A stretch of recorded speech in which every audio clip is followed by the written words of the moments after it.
Shalom Chaverim, it's Rabisa, and I've got my girls. Today we are going to cook one of our favorite Turkish Pesach foods. We're going to make Mouscachutos. They are a delicious gluten-free cookie with 5-6 simple ingredients. Well, and they're perfect for Pesach. And it has to be gluten-free, it's Pesach. Well, you could make it out of matzah. Yeah. That's a different delicious thing. Matzah crack. Mozzarella. Well, these are made out of nuts. So if you can't have nuts, don't eat these. Yeah. Down below we'll have the recipe so you can make it yourself at home, but we're going to go through it quickly now.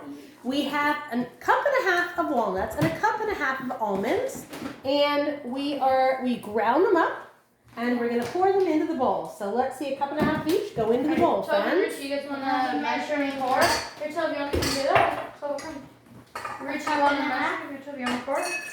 You already measured that. You don't want to touch the food. We're just going to add it in. You can like double or half the recipe.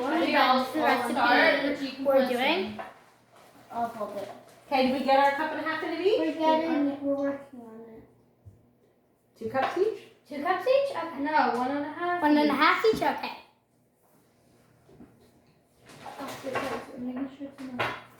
Not ready yet. All right, to name out the ingredients in case you don't see it down below. Cup and a half of walnuts ground. All right, Richie, cup and a half of almonds ground. Thank you, Richie. Into the bowl. Then we add 1 cup of sugar.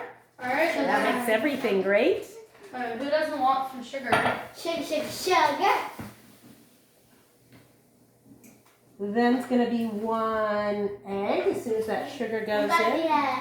All right, Richie. I can't crack eggs. So it's not an egg. So we have the egg we're going to add. And we have to make sure to check it. Yeah, we're checking it. Make sure there's no blood. Because it's always not good to have bloody eggs. So that's not kosher yet. Alright, Richie, I'm going to check that and then you can pour it in.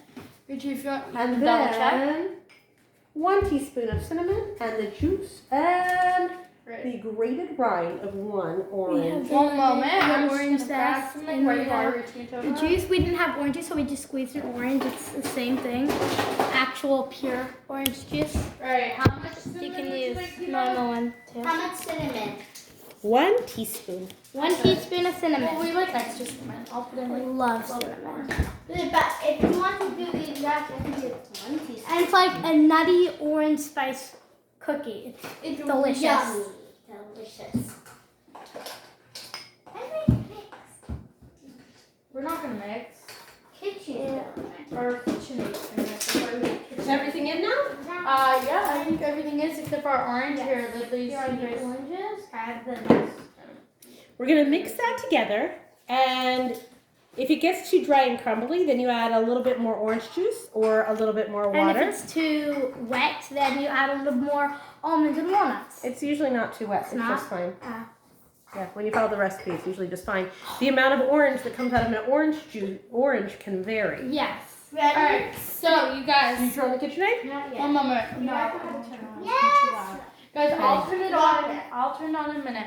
Alright, Yeah. so once you've done mixing it, you're going to round it up into balls and put it in the oven at 350 for 10 to 15 minutes. You're going to want to then- preheat the oven. Now, there's a tradition within the Turkish community, or maybe the Rhodes community, that they come in specific shapes. So some people make them like little clovers, and some people make them into pyramids, and some people make them into balls.